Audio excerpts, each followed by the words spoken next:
I am also really impressed, and I'm pushing the Mike Fibus, please return back to stage button. I'm really impressed that he is the one who's going to introduce this next one. Can't wait. Herstory.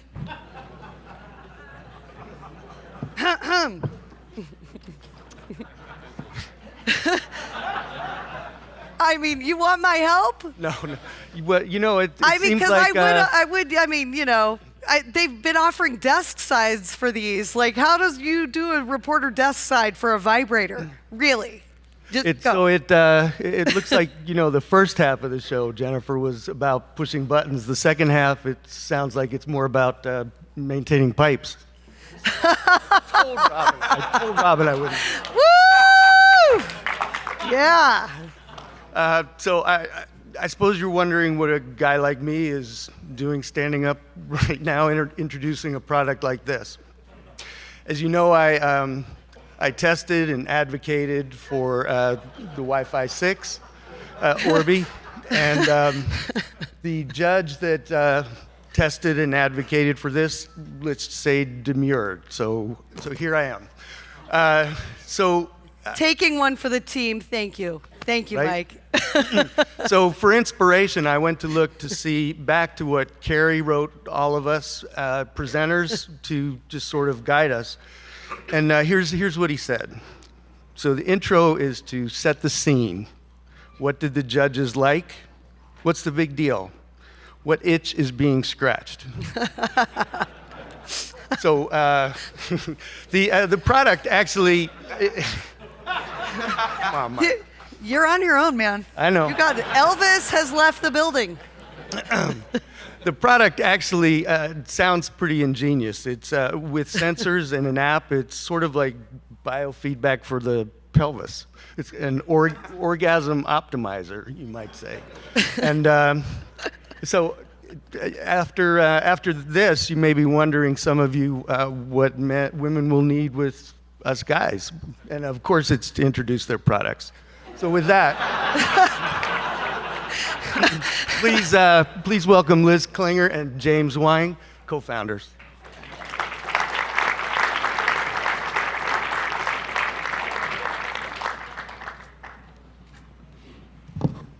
All right, so first we need our volunteer to come up. Barry, please come up.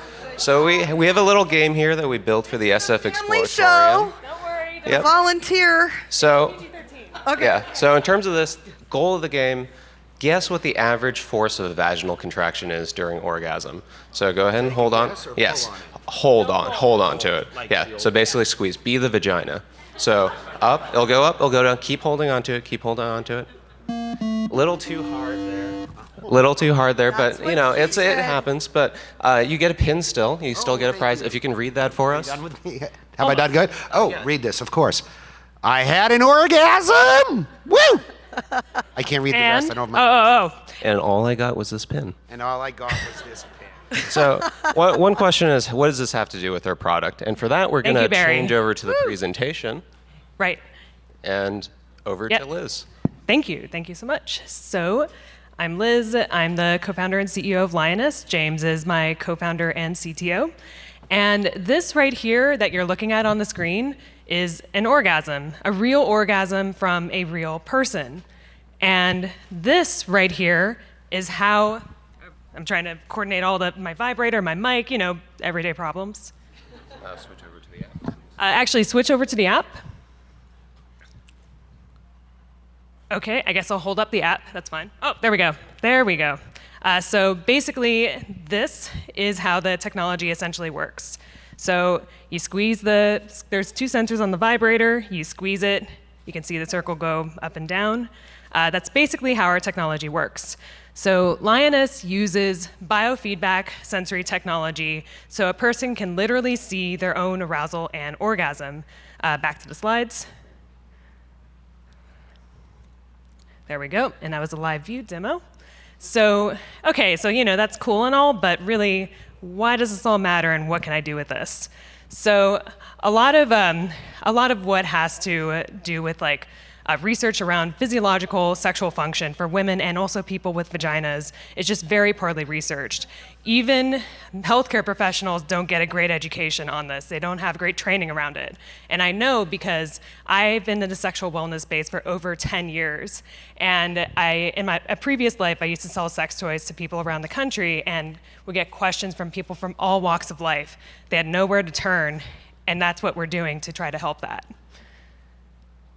So Lioness is bringing data and technology that has been only in the most cutting-edge research labs to the hands of consumers. We built this with my co-founder, James. He's a data scientist from Google X and also Bridgewater. My co-founder, Anna, who's a mechanical engineer from Amazon Lab 126. So the fact of the matter is here that basically, how do I put it? Like, your sex life is influenced not by things in the moment, but also things that happen over time, a long period of time, like all that lack of sleep and anxiety that we have every single day. Sex therapists generally recommend clients to keep track of their sex life with a sex diary, just write it down. But the problem with that is, like food diaries, you're not going to keep up with that. It's tedious.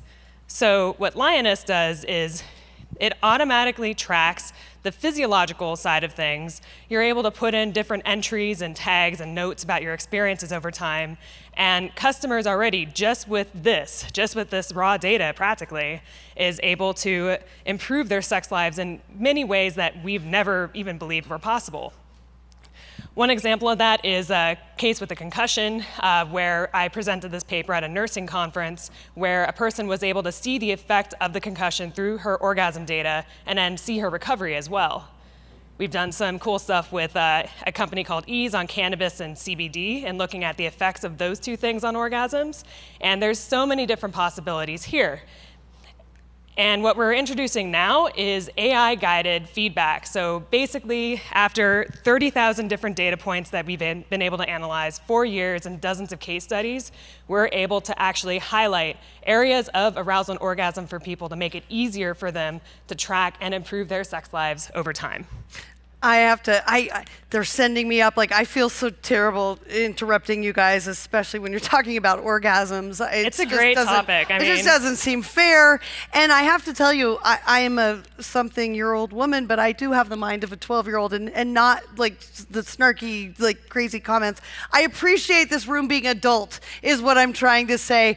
I have no further follow-up questions for you right now, except, why should a vibrator be the last gadget standing of 2020? Oh my gosh, so let me tell you.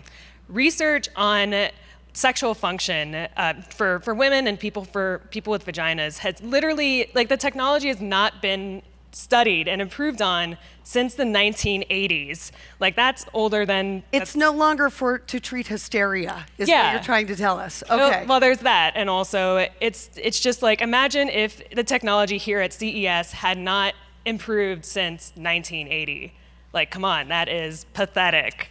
So this is a way to try and progress that. And we've done so much, like, toppled over so many barriers. Can I just help you? We all know what you went through last year, and can I just wrap up by saying you've come a long way. Thank you so much. Thank you. Thank you. Really? You weren't thinking it? Come on.